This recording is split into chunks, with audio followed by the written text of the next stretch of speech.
മീരയുടെ 40കൾ ഭാഗം 2. ആ ദിവസം നല്ല കാറ്റും മഴയുണ്ടായിരുന്നു. ബെഡിന് തൊട്ട് സൈഡിലായി കിടക്കുന്ന എൻ്റെ ശരീരത്തിലേക്ക് ജനാല മറച്ചു വെച്ചിരിക്കുന്ന കർട്ടൻ വീണ്ടും വീണ്ടും തട്ടുന്നുണ്ട്. മഴയുടെ ചെറിയ തണുപ്പ് ഒരു കുഞ്ഞി കാറ്റുകൂടി ചേർന്ന് ഒരു സ്പ്രേ ബോട്ടിൽ നിന്നും വെള്ളം തെറിച്ചു വീഴുന്നത് പോലെ എൻ്റെ മുഖത്തേക്ക് പതിച്ചു. ആ നിമിഷം തന്നെ എൻ്റെ ശരീരമാകെ കുളിര് കോരി തുടങ്ങിയിരുന്നു. മുറിയുടെ ജനാലകൾ തുറന്നു തന്നെ കിടക്കുകയാണ്.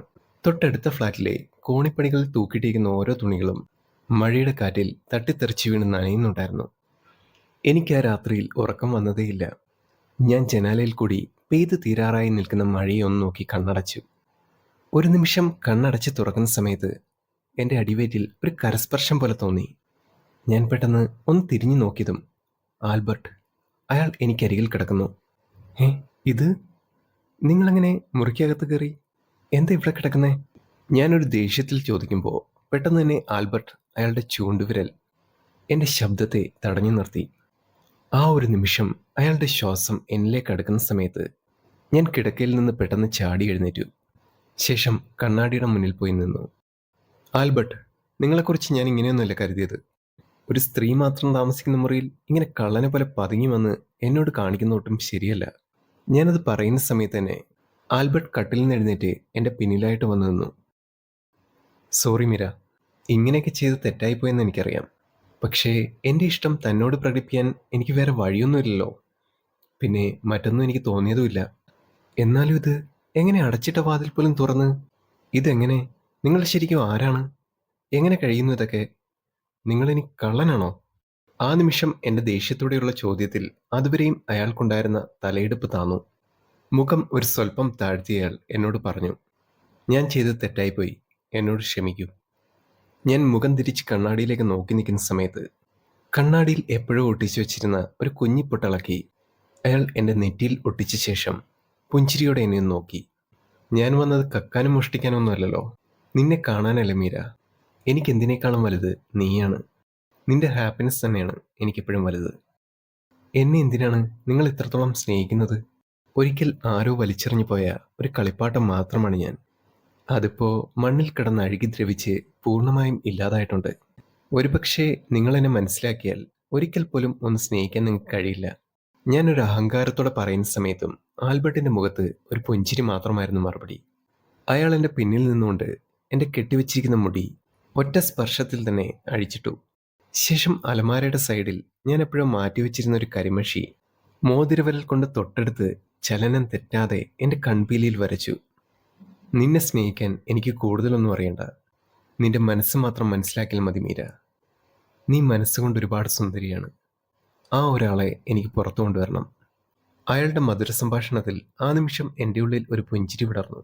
അതെൻ്റെ ചുണ്ടിൽ പ്രകടമായിരുന്നു. ഞാൻ ചിരിക്കാതെ കടിച്ചു പിടിച്ച് നിൽക്കുമ്പോഴും ഞാൻ അറിയാതെ ആ നിമിഷം ചിരിച്ചുപോയി അയാൾക്ക് മുന്നിൽ. ഇതുതന്നെയാണ് എനിക്കും വേണ്ടത് മീര. നിന്റെ ഉള്ളിൽ നീ അറിയാതെ കിടക്കുന്ന ഒരു മീരയുണ്ട്. അവൾ ഒരുപാട് സുന്ദരിയാണ്, നീ ചിന്തിക്കുന്നതിനും അപ്പുറം. അയാളത് പറയുമ്പോൾ ഞാൻ കണ്ണാടിയിലേക്ക് നോക്കി. ഒരു 40 വയസ്സുകാരിൽ നിന്നും പെട്ടെന്ന് ഞാൻ 16കളിലേക്ക് പോയതുപോലെ എനിക്ക് തോന്നി. എൻ്റെ മുഖത്തിപ്പോൾ ചുളിവുകളില്ല, ഇരുണ്ട പാടുകളില്ല. കൺമുന്നിൽ നിൽക്കുന്നത് സുന്ദരിയായ ഒരു പെണ്ണും അവൾക്ക് ആത്മവിശ്വാസം പകരാൻ പിന്നിൽ നിന്നൊരു പുരുഷനും. ഞാൻ കണ്ണാടിയുടെ മുന്നിൽ നിന്ന് പിറകിൽ നിൽക്കുന്ന ആൽബർട്ടിനെ ഒന്ന് ശ്രദ്ധിച്ചു നോക്കി. ആ നോട്ടത്തിൽ ഒരു പുഞ്ചിരി ഞാൻ അയാൾക്ക് സമ്മാനിച്ചു. ആ നിമിഷവും പുറത്ത് തോരാതെ മഴ പെയ്യുമ്പോൾ ഒരു പ്രണയത്തിൻ്റെ ചൂടും തണുപ്പും എന്ന പോലെ ആൽബർട്ടും ഞാനും കണ്ണിമ്മവട്ടാ നോക്കിക്കൊണ്ട് നിന്നു. ആ നിമിഷം തന്നെ അയാളുടെ ബലിഷ്ടമാർന്ന കൈകൾ എന്നെ ചേർത്ത് പിടിച്ചു. ജീവിതത്തിൽ ഒരുപാട് കാലത്തിന് ശേഷമാണ് എന്നെ ഒരാൾ ആത്മാർത്ഥമായിട്ട് ചേർത്ത് പിടിക്കുന്നത്. ആ ഒരു നിമിഷം എൻ്റെ ശരീരത്ത് കുളിര് കോരി തുടങ്ങുന്ന പോലെ എനിക്ക് തോന്നി. പുറത്ത് മഴയുടെ ഒരു ഇടികൂടി വെട്ടിയപ്പോൾ ഞാനൊന്ന് കിടുങ്ങി. ഇടിയും മഴയും ഒരുമിച്ച് വന്നാൽ പിന്നെ ഞാൻ എപ്പോഴും പേടിക്കും. പക്ഷേ എങ്കിലിപ്പോൾ ആൽബർട്ട് കൂടെയുണ്ട് എന്നുള്ള ധൈര്യം എനിക്കുണ്ടായിരുന്നു. ഞാൻ തിരിഞ്ഞു നിന്ന് ആൽബർട്ടിൻ്റെ മുഖത്തേക്കൊന്ന് നോക്കി. ആ മുഖം എപ്പോഴും ഒരു പുഞ്ചിരിയോടെ മാത്രമേ ഞാൻ കണ്ടിട്ടുള്ളൂ. എന്നോട് സംസാരിക്കുമ്പോഴും എനിക്ക് ആത്മവിശ്വാസം തരുമ്പോഴും ഞാൻ എപ്പോഴോ അയാളെ ശ്രദ്ധിക്കാൻ തുടങ്ങി എന്നെനിക്ക് തോന്നിപ്പോയി. ഞങ്ങൾ മുഖാമുഖം നോക്കി നിൽക്കുമ്പോൾ ആൽബർട്ടിൻ്റെ കൈവിരലുകൾ എൻ്റെ മുടിയിണകൾക്കിടയിൽ കൂടെ തലോടുന്നുണ്ടായിരുന്നു. ആ നിമിഷം മറ്റാരിൽ നിന്നും എനിക്ക് കിട്ടാത്തൊരു കരുതൽ ആൽബർട്ടിൽ ഞാൻ കണ്ടു. ആ കരുതലിൽ ഞാൻ എൻ്റെ കണ്ണുകൾ മെല്ലെ അടച്ചു. ആ ഒരു നിമിഷത്തിലേക്കെന്ന പോലെ അലിഞ്ഞു ചേർന്നു. ആ തോളിലേക്ക് മെല്ലെ ചാഞ്ഞ് ഒന്ന് ഉറങ്ങി വീഴുമ്പോൾ ഞാൻ ചിന്തിച്ചു, ഇനിയൊരു പക്ഷേ അയാൾ കള്ളനാണെങ്കിലും, ഇനി എന്തു തന്നെയാണെങ്കിലും, ഒരു സ്ത്രീ എന്ന സ്ഥാനത്ത് ഞാൻ ആ ഒരാളെ ഇഷ്ടപ്പെട്ടു തുടങ്ങിയിരിക്കുന്നു. പെട്ടെന്ന് ഞാൻ അറിയാതെ ഒരു ഉറക്കത്തിൽ അയാളുടെ തോളിൽ നിന്നും താഴേക്ക് വീഴാൻ പോകുന്ന പോലെ ഒന്ന് ആഞ്ഞു. ആ നിമിഷം ഞാൻ കണ്ണു തുറക്കുന്ന സമയത്ത് പുറത്ത് മഴയുണ്ടായിരുന്നില്ല. മുറിയിൽ ആൽബർട്ട് ഉണ്ടായിരുന്നില്ല. എൻ്റെ ജീവിതത്തിലാണെങ്കിൽ ഒന്നും മാറിയിട്ടില്ല. എല്ലാം പഴയതുപോലെ തന്നെ. ജീവിതത്തിൽ നടക്കാൻ ആഗ്രഹിച്ചൊരു നിമിഷം സ്വപ്നമാണെന്നറിയുന്ന സമയത്ത് ആ നിമിഷം ഉണ്ടാകുന്ന സങ്കടം ഒരുപക്ഷെ ആരോടും പറയാൻ പോലും കഴിയില്ല. വല്ലാത്തൊരു നിരാശ, മനസ്സിനുള്ളിൽ എന്തോ ഒരു വിഷമം, എന്തോ കിട്ടിയത് നഷ്ടപ്പെട്ടു പോയതുപോലൊരു തോന്നൽ. ഞാൻ എൻ്റെ കൈവിരലുകൾ മുറുകെ പിടിച്ചുകൊണ്ട് സൈഡിൽ ചേർന്ന് കിടന്നു. അങ്ങനെ ആ രാത്രി കടന്നു പോകുന്ന സമയത്ത് അടുത്ത ദിവസം രാവിലെ തന്നെ കുളിച്ച് റെഡിയായിരുന്നു. ശേഷം കണ്ണാടിയുടെ മുന്നിൽ വന്നു നിന്നു. ആ കുഞ്ഞി പൊട്ടാണെങ്കിൽ അപ്പോഴും അവിടെ തന്നെ ഒട്ടിച്ചു വെച്ചിട്ടുണ്ടായിരുന്നു. അത് മെല്ലെ ഇളക്കി എൻ്റെ നെറ്റിയിൽ ഒട്ടിച്ചു വെച്ചു. അന്ന് വരെയും കൺമഷി വരയ്ക്കാത്ത ഞാൻ ഒരു നിമിഷം കണ്ണാടിയിൽ നോക്കി തന്നെ കണ്ണുകൾ സൂക്ഷ്മതയോടെ അത് വരച്ചു വെച്ചു. അത് കഴിഞ്ഞപ്പോൾ കണ്ണാടിയുടെ മുന്നിൽ നിൽക്കുന്ന എന്നെ ഞാനൊന്ന് നോക്കി. ചുണ്ടിൽ ചായം പൂശേണ്ടതില്ല, അതിപ്പോഴും മായാത്തൊരു ചുവപ്പ് ഒളിഞ്ഞിരിപ്പുണ്ട്. ശേഷം അലമാരയിൽ അടുക്കി വെച്ചിരിക്കുന്ന പഴയ എൻ്റെ കല്യാണ സാരി ഒന്ന് എടുത്തു നോക്കി. സ്വല്പം പൊടി പിടിച്ചിട്ടുണ്ട്, എങ്കിലും അതിൻ്റെ തേജസ് ഇപ്പോഴും പോയിട്ടില്ല. കുറേ നാളുകൾക്ക് ശേഷമാണ് ഞാൻ ഈ സാരി എന്ന് പറയുന്ന സാധനം കാണുന്നത് തന്നെ. ഓഫീസിൽ എപ്പോഴും ഒരു യൂണിഫോം പോലുള്ള ഡ്രസ്സാണ് ഇടാറ്. ഇന്നൊരു ദിവസം മാത്രം സാരി ഉടുക്കാം എന്ന് ഞാൻ തന്നെ വിചാരിച്ചു. സാരി ഉടുത്തു കഴിഞ്ഞ് തലയിൽ കെട്ടിവെച്ചിരിക്കുന്ന തോർത്തെടുത്ത് ഞാൻ അശയിൽ വിരിച്ചിട്ടു. ഇപ്പോൾ മുടിയഴിച്ചിട്ട് സാരി ഉടുത്തു നിൽക്കുന്ന എന്നെ കണ്ടപ്പോൾ തന്നെ പണ്ടെപ്പോഴോ ഞാൻ മറന്നൊരു രൂപം പോലെ എനിക്ക് തോന്നി. ഞാൻ ആ രൂപത്തെ ഒരു നിമിഷം നോക്കി നിന്നു. ജീവിതത്തിലെ ചില നിമിഷങ്ങളിൽ നമ്മൾ പോലും അറിയാതെ നമ്മൾ കുറേയേറെ യാത്ര ചെയ്യും. എന്നാൽ ഒരു ദിവസം നമ്മൾ തിരിച്ചറിയും കഴിഞ്ഞതെല്ലാം വെറും ഒരു സ്വപ്നം മാത്രമാണെന്ന്. അവിടുത്തെ തകൃതിയായിട്ടുള്ള പരിപാടികളെല്ലാം കഴിഞ്ഞ് എൻ്റെ മുറിയിൽ തൂക്കിയിട്ടിരിക്കുന്ന വാനിറ്റി ബാഗും എടുത്ത് ഞാൻ പുറത്തേക്ക് ഇറങ്ങി. ആ ഒരു നിമിഷം താഴെ നിന്നിരുന്ന തൂപ്പുകാരൻ ചേട്ടൻ എന്നെ അടിമുടിയൊന്ന് നോക്കി. ഇന്ന് നല്ല സുന്ദരിയായിട്ടുണ്ടല്ലോ മീരക്കൊച്ചേ, എന്നും ഇങ്ങനെ പോയാൽ പോരെ, കാണാനും ഒരു ഐശ്വര്യം ഉണ്ടല്ലോ. അതെന്താ, മുൻപ് എന്നെ കാണാൻ കൊള്ളത്തില്ലായിരുന്നോ? ഒരു കുശുമ്പ് വർത്താനം പറഞ്ഞ് ഞാൻ മുന്നോട്ട് നടന്നു. അല്ല, അതല്ല കുഞ്ഞെ ഞാൻ ഉദ്ദേശിച്ചേ എന്ന് ചേട്ടൻ എന്നോട് പറയുമ്പോഴും ഒരു പുഞ്ചിരിയോടെ ഞാൻ മുന്നോട്ട് നടന്നുകൊണ്ടേയിരുന്നു. പണ്ടൊരിക്കലും ഞാൻ ഇത്രയും ഹാപ്പിയായിട്ട് ഒരു മനുഷ്യനടുത്ത് മിണ്ടിയിട്ടില്ല. ഓഫീസിലെ വാതിലിന് മുന്നിലെത്തുമ്പോൾ ഫ്രണ്ടിൽ നിൽക്കുന്ന സെക്യൂരിറ്റി ചേട്ടനെ ഞാനൊന്ന് നോക്കി ചിരിച്ചു. ഹേ, 2 ദിവസം മുമ്പ് കറങ്ങി വീണ ആളാണോ ഇത്? ഇപ്പം ഇങ്ങനെ കൂളായിട്ടാണല്ലോ വരുന്നേ എന്നയാൾ ചോദിക്കുന്ന സമയത്തും എനിക്ക് ആൽബർട്ടിനെ കുറിച്ച് ചോദിക്കണം എന്നുണ്ടായിരുന്നു. പക്ഷേ ഇനി ചോദിച്ചാൽ ഒരു പക്ഷേ അബദ്ധമാകുമോ എന്നും ഞാൻ കരുതി. ചേട്ടൻ ഭക്ഷണം കഴിച്ചായിരുന്നോ? ഇല്ല മോളെ, ഹോട്ടൽ തുറന്നിട്ട് ഞാൻ അങ്ങോട്ട് പൊക്കോളാം എന്നയാൾ പറയുന്ന സമയത്തും അത് വേണ്ട, ചേട്ടൻ ദേ ഈ ഭക്ഷണം കഴിച്ചോ, രാവിലെ ഞാൻ എനിക്കെടുത്തു വെച്ചതാ, ഇപ്പോഴാണെങ്കിൽ തീരെ വിശപ്പില്ല, ചേട്ടൻ ഇത് കഴിച്ചോളൂ. ഞാനത് നീട്ടുന്ന സമയത്തും അയാൾ ഇരു കൈകൾ കൊണ്ട് അത് സ്വീകരിച്ചു. ചേട്ടൻ ഇവിടെ പുതിയതായിട്ട് ജോയിൻ ചെയ്ത ആൽബർട്ട് എന്നൊരാളിനെ അറിയോ? അയ്യോ, അറിയാമെന്നോ? ആള് നല്ല സ്മാർട്ടല്ലേ? ഇന്നലെ കുഞ്ഞിനെ എടുത്ത് ഹോസ്പിറ്റലിൽ കൊണ്ടുപോയതും അയാളായിരുന്നു. നിങ്ങൾ തമ്മിൽ ഇതുവരെ സംസാരിച്ചിട്ടില്ലേ? ദേ ആളകത്തുണ്ട്, പുതിയ ജോലിക്കാർക്ക് എന്തോ ട്രെയിനിങ്ങോ മറ്റോ കൊടുക്കുകയാണെന്ന് തോന്നുന്നു. എന്നാൽ ശരി ചേട്ടാ, ഞാനെന്നാ അങ്ങോട്ട് പോകട്ടെ എന്ന് പറഞ്ഞുകൊണ്ട് ഒരു പുഞ്ചിരിയോടെ ഞാൻ അകത്തേക്ക് കയറി ചെന്നു. എന്നെ കണ്ടതും എല്ലാവരും ഒരേ നോട്ടം, ഇത് മീര തന്നെയാണോ വരുന്നത് എന്നൊരു നോട്ടം മാത്രമായിരുന്നു എനിക്ക് തോന്നിയത്. അസൂയയും കുശുമ്പും പിടിച്ച കുറേ മനുഷ്യർ, അവർക്കിടയിലേക്കാണ് ഞാൻ അങ്ങോട്ട് കയറി ചെല്ലുന്നത്. പെട്ടെന്ന് എന്നെ കണ്ടതും ജനറൽ മാനേജർ അവിടേക്ക് വന്നു. ആഹാ, മീര ഇന്ന് ഒരുപാട് സുന്ദരിയായിട്ടുണ്ടല്ലോ. ആദ്യമായിട്ടാണ് മീര ഇങ്ങനെ സാരി ഉടുത്ത് കാണുന്നത്. കഴിഞ്ഞ 2 വർഷമായിട്ട് മീര ഇവിടെ ജോലി ചെയ്യുന്നുണ്ടെങ്കിലും ഇത്രയും സുന്ദരിയായിട്ട് മീര ഞാൻ കണ്ടിട്ടില്ല. ഇതിപ്പം ആദ്യമായിട്ട് കാണുന്നതാണ് കേട്ടോ. അയാൾ എന്നെ പുകഴ്ത്തി പറയുന്നത് മറ്റുള്ളവർക്കൊന്നും പിടിക്കുന്നില്ല എന്ന് എനിക്ക് മനസ്സിലായി. എന്നാലും എൻ്റെ കണ്ണുകൾ ആ സമയം തേടി അലഞ്ഞത് ആൽബർട്ടിലേക്കാണ്. അങ്ങനെ ഒരാൾ ആ ഒരു സമയത്ത് ട്രെയിനിങ് റൂമിൽ ഇങ്ങനെ നിൽക്കുന്നത് ഞാൻ തന്നെ കണ്ടു. അയാളെ ആ നിമിഷം കണ്ടപ്പോൾ എൻ്റെ മനസ്സിൽ ഒരു കുളിർ വീണതുപോലെ എനിക്ക് തന്നെ തോന്നി. ഒരു മഞ്ഞ് പെയ്യുന്ന സുഖം. ആ ഒരു നിമിഷം ഞാൻ മറ്റെവിടെയും നോക്കാതെ ആൽബർട്ടിനെ തന്നെ അങ്ങനെ നോക്കി നിന്നു. ആ ട്രെയിനിങ് കംപ്ലീറ്റ് ആയപ്പോൾ തന്നെ ആൽബർട്ട് പുറത്തേക്ക് ഇറങ്ങി വന്നു. എന്നെ കണ്ടതും ആൽബർട്ട് ഒന്ന് നോക്കി. ആ, സാരിയൊക്കെ ഉടുത്ത് നല്ല സുന്ദരി കുട്ടിയാണല്ലോ. മിനിഞ്ഞാത് കണ്ട ആളല്ല ഇപ്പം, ഒരുപാട് മാറ്റം വന്നിരിക്കുന്നു.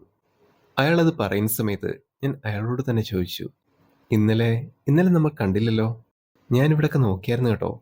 ആ, അത് ഇന്നലെ കുറച്ച് പ്രോഗ്രാംസും കാര്യങ്ങളൊക്കെ ആയിട്ട് ഞാൻ പുറത്തായിരുന്നു. ഞാൻ എപ്പോഴും അങ്ങനെ ഓഫീസിൽ തന്നെ ഇരിക്കാറില്ല. എൻ്റെ അടുത്ത് ഇവിടെ ജോയിൻ ചെയ്ത സമയത്ത് തന്നെ പറഞ്ഞായിരുന്നു. ഔട്ട്സൈഡും മറ്റും വർക്കും കാര്യങ്ങളൊക്കെ ഉണ്ട്. അതിനും പോകണമെന്നുള്ള കാര്യം. മേ ബി അത് തന്നെയായിരിക്കും നമ്മൾ ഇന്നലെ കാണാഞ്ഞതും.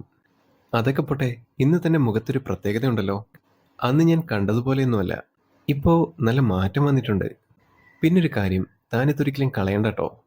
തന്നെ ലൈഫ് മുഴുവൻ ചിലപ്പോൾ ഇങ്ങനെ കാണാനായിരിക്കും എല്ലാവർക്കും ആഗ്രഹം.